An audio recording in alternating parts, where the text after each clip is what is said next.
accompagner votre vision pour une République démocratique du Congo unie, pacifiée et prospère. Ils déclarent devant la nation et l'histoire leur soutien ferme et sans équivoque à votre action ainsi que leur détermination à œuvrer dans leurs provinces respectives à la consolidation durable de la paix, au renforcement de la cohésion nationale et à la mise en œuvre effective des réformes engagées sous votre haute autorité. Ainsi en ont-ils déclaré et adopté à Bandundu le 24 mars 2026 à l'occasion de la 13e conférence de gouverneurs. Tous les gouverneurs de la République ont signé cette motion. Que Dieu Tout-Puissant bénisse la République démocratique du Congo et son président. Je vous remercie.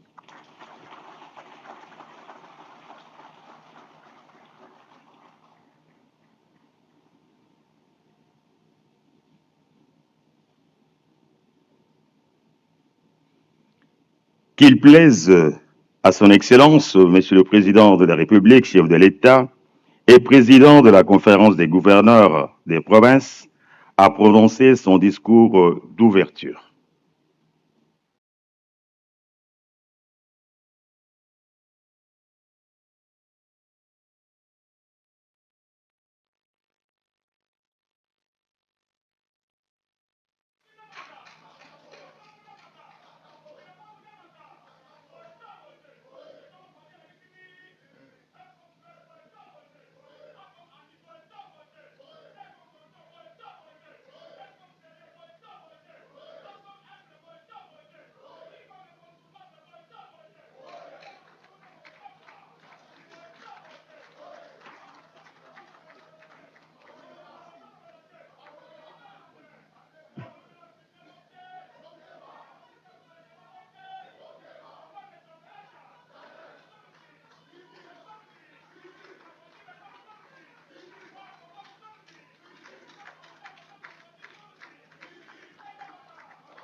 Honorable Président de l'Assemblée nationale, Honorable Président du Sénat, Madame la Première ministre, chef du gouvernement, Honorables députés nationaux et sénateurs, Mesdames et Messieurs les membres du gouvernement, Honorables présidents des assemblées provinciales, Madame et Messieurs les gouverneurs de province, distingués participants, Mesdames et Messieurs. C'est avec un réel plaisir que j'ouvre ce jour la 13e session de la conférence des gouverneurs de province ici à Bandundu, chef-lieu de la province du Kwilu. Je tiens avant toute chose à saluer chaleureusement la population de Bandundu-Ville et à travers elle l'ensemble du peuple du Kwilu, ainsi que les autorités provinciales et locales pour la qualité de l'accueil qui nous était réservé.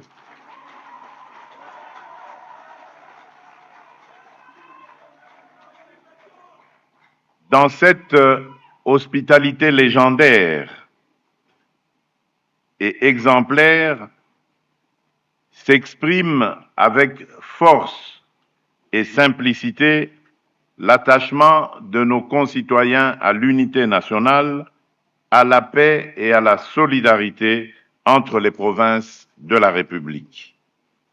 La tenue de cette session a une double exigence, constitutionnelle et politique. Constitutionnelle parce que notre architecture institutionnelle, notamment l'article 200 de la Constitution, ainsi que les articles 2, 7 et 10 de la loi organique numéro 08/015 du 7 octobre 2008 consacre la conférence des gouverneurs comme un cadre régulier de concertation entre le pouvoir central et les exécutifs provinciaux. Politique parce qu'à l'heure où notre pays doit produire davantage, mieux nourrir sa population, créer des emplois et renforcer sa cohésion nationale, la gouvernance territoriale ne peut plus être regardée comme une question périphérique. Elle est désormais au cœur même de notre ambition nationale. Mesdames et messieurs les gouverneurs de province, distingués invités, mesdames et messieurs, le thème retenu pour nos travaux, transformation du secteur agricole, halieutique et pastoral, développement rural et connexion aux marchés urbains, engage directement l'avenir économique, social et stratégique de la République démocratique du Congo. Il touche à des enjeux fondamentaux, à savoir la sécurité alimentaire de notre peuple, l'emploi des jeunes, la réduction de la pauvreté, le rééquilibrage entre les villes et les campagnes et au bout du compte, l'affirmation même de notre souveraineté. Dans le contexte international actuel, marqué par des tensions géopolitiques, la hausse du coût de la vie, les perturbations des chaînes d'approvisionnement, les effets du changement climatique et la compétition croissante autour des ressources stratégiques, une évidence s'impose à nouveau: aucune nation ne peut durablement prétendre à la puissance si elle demeure dépendante pour se nourrir, si elle laisse dépérir ses campagnes ou si elle abandonne ses territoires ruraux. Partout dans le monde, la question agricole a cessé d'être un sujet sectoriel parmi d'autres. Elle est redevenue une question de puissance, de stabilité et de souveraineté. Pour l'Afrique, cette prise de conscience a été clairement réaffirmée par la déclaration de Kampala sur les systèmes agroalimentaires résilients et durables, adoptée par l'Union africaine en janvier 2025 dans le cadre du nouveau cycle du Programme agricole africain global, CAADP, 2026-2035, entré en vigueur le 1er janvier 2026. Pour la République démocratique du Congo, cette réalité revêt une importance, une portée encore plus décisive. Notre pays dispose de terres immenses, d'un potentiel halieutique considérable, d'une richesse hydrique exceptionnelle et d'une jeunesse capable de porter une véritable renaissance productive. Et pourtant, nous continuons de faire face à un paradoxe que nous ne pouvons plus accepter, celui d'un pays abondamment doté par la nature, mais encore insuffisamment organisé pour transformer cette abondance en prospérité partagée. Car, malgré ces atouts, une part importante de notre population demeure exposée à l'insécurité alimentaire dans un contexte aggravé par les conflits, les déplacements des populations, les aléas climatiques et les fragilités économiques. Ce contraste entre l'immensité de notre potentiel et la persistance de telles vulnérabilités ne peut plus durer. Depuis le début de mon action à la tête de l'État, je porte la conviction que la transformation durable de la République démocratique du Congo passera aussi par la revanche du sol sur le sous-sol. Ce choix n'est ni rhétorique ni circonstanciel. Il procède de la vision que je porte pour notre pays, celle d'un Congo qui ne fonde pas sa prospérité uniquement sur l'extraction, mais également sur la production, la transformation, la création de valeur ajoutée locale et l'occupation intelligente de son territoire. C'est dans cet esprit que l'agriculture, la pêche l'élevage et le développement rural occupent une place centrale dans nos priorités, car derrière ces secteurs se jouent en réalité des questions décisives de stabilité sociale, d'aménagement du territoire, de sécurité, de justice économique et de dignité nationale. Mesdames et messieurs, nous devons néanmoins avoir le courage de regarder la réalité en face. La transformation du secteur agricole, halieutique et pastoral demeure entravée par des contraintes structurelles majeures. Parmi celles-ci figurent l'insécurité persistante dans plusieurs territoires, les conflits fonciers et agro-pastoraux, la faiblesse des infrastructures de desserte, ainsi qu'une coordination encore insuffisante, souvent marquée par le chevauchement des interventions et le manque de cohérence des initiatives. À ces difficultés s'ajoute l'insuffisance des financements, l'accès limité aux intrants, aux technologies et aux services d'appui, la prévalence des maladies animales, les effets croissants du changement climatique, ainsi que le déficit. Il montre combien ces obstacles nourrissent la pauvreté rurale, accentuent l'exode vers les centres urbains, alimentent une urbanisation désordonnée et, en définitive, fragilisent la cohésion sociale. C'est précisément pour répondre à ces défis que le gouvernement a engagé plusieurs initiatives structurantes. Je pense notamment au programme de transformation de l'agriculture, au programme national de développement agricole, à la relance des filières prioritaires, à la structuration des coopératives, à la promotion de la pêche et de l'aquaculture, ainsi qu'aux efforts entrepris pour améliorer la gouvernance sectorielle et renforcer le capital humain. Je pense aussi au programme de développement local des 145 territoires que j'ai voulu comme un instrument concret de correction des inégalités territoriales et de transformation rurale durable des conditions de vie dans nos milieux ruraux. Comme le rappelle justement le draft, ce programme vise à rapprocher l'action publique des populations à travers la réalisation d'infrastructures et la fourniture de services de base à l'échelle des territoires. Je pense également au projet d'aménagement des agropoles appelés à jouer un rôle dans la révolution agricole que nous voulons conduire. Il s'agit de structurer les bassins de production, soutenir la transformation locale, créer des emplois et mieux relier le monde rural au marché. Le déploiement progressif de ces agropoles, avec l'implication des provinces et des entités territoriales décentralisées, sera déterminant. Je pense enfin au couloir vert Kivu-Kinshasa, initiative majeure que nous avons lancée en 2025 et qui traduit une vision nouvelle de notre développement. Une vision dans laquelle la paix, la production, la cohésion nationale et la protection de notre patrimoine naturel avancent désormais d'un même pas. Ce projet ambitieux, adossé à la création de la plus vaste aire protégée communautaire au monde, ne répond pas seulement à un impératif environnemental, il porte une ambition plus profonde, transformer des espaces fragilisés par des conflits en territoires d'opportunités, d'activités légales et de prospérité durable. À travers ce couloir vert, nous faisons le choix de substituer à l'économie de la guerre une économie de la vie, du travail et de l'espérance.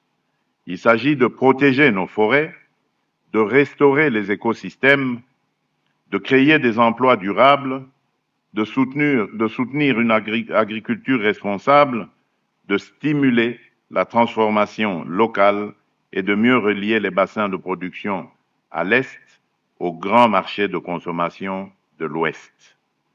Par les partenariats engagés, par les infrastructures sobres qui les accompagnent, par les chaînes logistiques, énergétiques et agro-industrielles qu'appelle le couloir vert, celui-ci incarne une conviction forte, à savoir, en République démocratique du Congo, la transition écologique peut et doit devenir un levier de stabilité, de souveraineté et de paix durable. Mesdames et messieurs,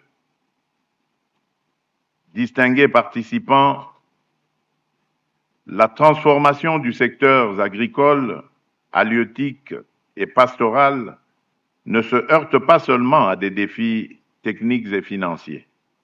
Elle se heurte aussi, trop souvent, à des faiblesses de gouvernance, à des blocages institutionnels, à des rivalités de pouvoir, à une mauvaise articulation entre les niveaux de décision et parfois à une compréhension imparfaite de ce que signifie réellement la décentralisation dans un État unitaire. Je veux le dire avec gravité. La stabilité institutionnelle dans les provinces n'est pas un sujet périphérique. Elle est une condition du développement. Aucune politique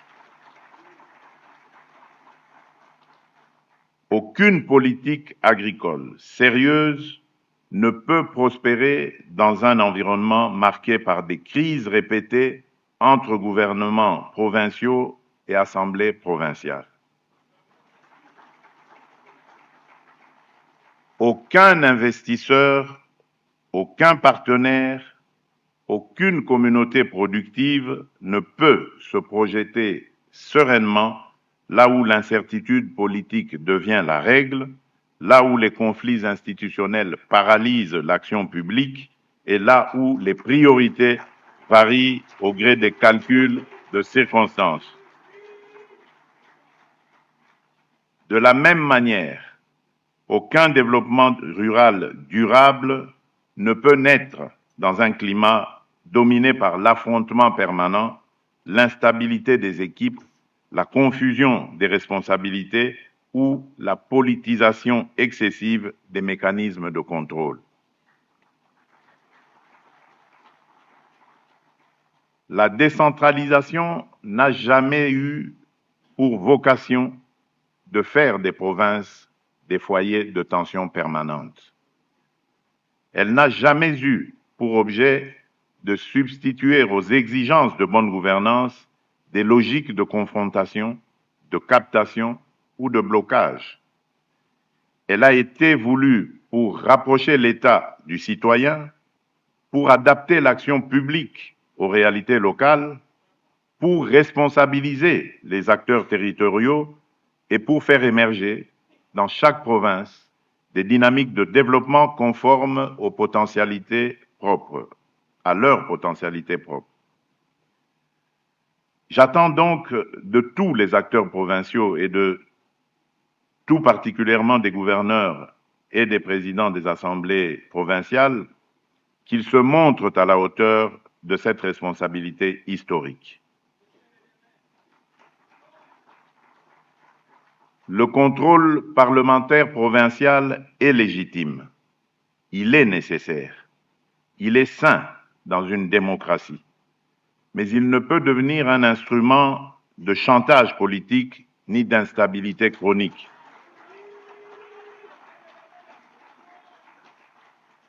Il ne peut être détourné de sa finalité pour servir des intérêts particuliers, des agendas personnels ou des équilibres précaires sans rapport avec l'intérêt général.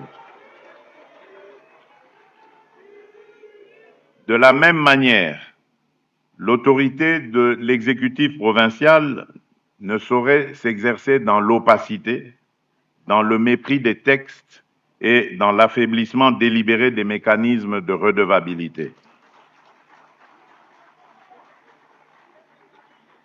Ce dont nos provinces ont besoin, ce n'est ni d'institutions paralysées, ni d'institutions rivales. Ce dont elles ont besoin, ce sont des institutions qui se respectent, qui coopèrent, qui se contrôlent mutuellement dans le cadre de la loi et qui gardent en toutes circonstances le souci supérieur des populations.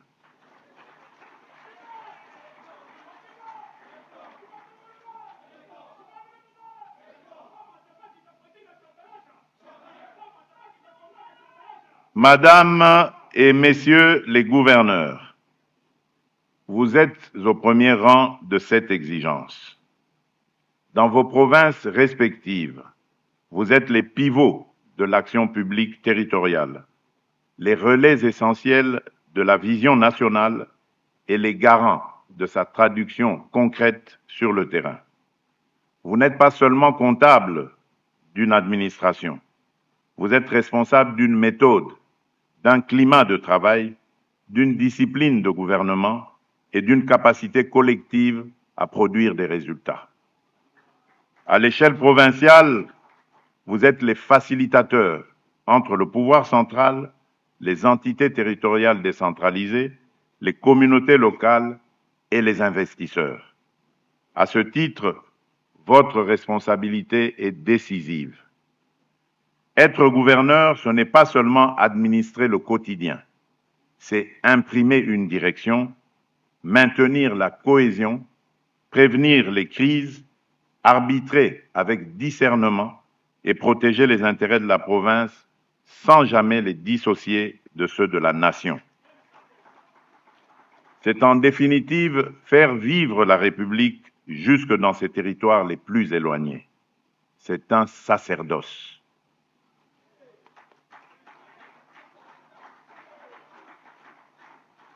La transformation du secteur agricole, halieutique et pastoral ne se décrète pas depuis Kinshasa. Elle se construit dans les provinces, dans les territoires, dans les chefferies, dans les secteurs et dans les villages, au contact direct des producteurs, des pêcheurs, des éleveurs, des coopératives, des PME rurales et des marchés de proximité. C'est pourquoi l'ambition agricole que nous portons aujourd'hui ne pourra se réaliser pleinement qu'à travers des exécutifs provinciaux stables, structurés et crédibles, capables d'inscrire leur action dans la durée et de la déployer avec constance, en cohérence avec la vision que je porte pour la nation. Car le temps du développement n'est plus celui de l'agitation institutionnelle. Il exige de la continuité, de la lisibilité et de la constance. Je vous invite donc à faire de vos provinces non pas des espaces de conflit, mais des espaces de résultats. Non pas des théâtres de rivalité improductive, mais des laboratoires de solutions. Non pas des centres de consommation administrative, mais de véritables pôles de production, d'investissement et de transformation. Mesdames et messieurs, le développement rural ne se résume pas à produire davantage. Il suppose d'abord de mieux gouverner les territoires de production. Gouverner ici signifie sécuriser le foncier, désenclaver les bassins agricoles, lutter contre les tracasseries et les prélèvements illégaux, garantir un minimum de sécurité dans les zones de culture, de pêche et d'élevage, et créer un climat de confiance pour les producteurs, les commerçants, les coopératives, les transformateurs comme pour les investisseurs. Or, sur chacun des sujets, la province est un échelon décisif. C'est à ce niveau que se mesure très concrètement la crédibilité de l'action publique. C'est là que le citoyen voit si l'État agit réellement ou s'il s'efface. C'est là, surtout, que nos institutions doivent démontrer leur capacité à produire autre chose que des textes, des routes praticables, des marchés organisés, des zones de production sécurisées, des filières structurées, des recettes bien gérées et des services effectivement rendus aux populations. Voilà pourquoi je tiens à insister sur un point. Il n'y aura pas de transformation agricole durable sans gouvernance provinciale exemplaire. Il n'y aura pas de développement rural solide sans discipline budgétaire. Il n'y aura pas de connexion efficace aux marchés urbains sans planification territoriale cohérente. Il n'y aura pas d'investissement soutenable sans sécurité juridique et institutionnelle, et il n'y aura pas de progrès réel tant que les ressources publiques continueront d'être dispersées, mal priorisées ou détournées de leur finalité première, qui est de servir le producteur et au-delà le citoyen. Madame et messieurs les gouverneurs de province, distingués participants, mesdames et messieurs, notre ambition est claire. Mieux relier les territoires ruraux aux centres urbains, mieux intégrer la production locale aux chaînes de valeur, mieux connecter nos provinces aux marchés nationaux et régionaux, afin de faire émerger une économie plus équilibrée, plus inclusive et plus résiliente. Une telle ambition appelle des investissements soutenus dans les routes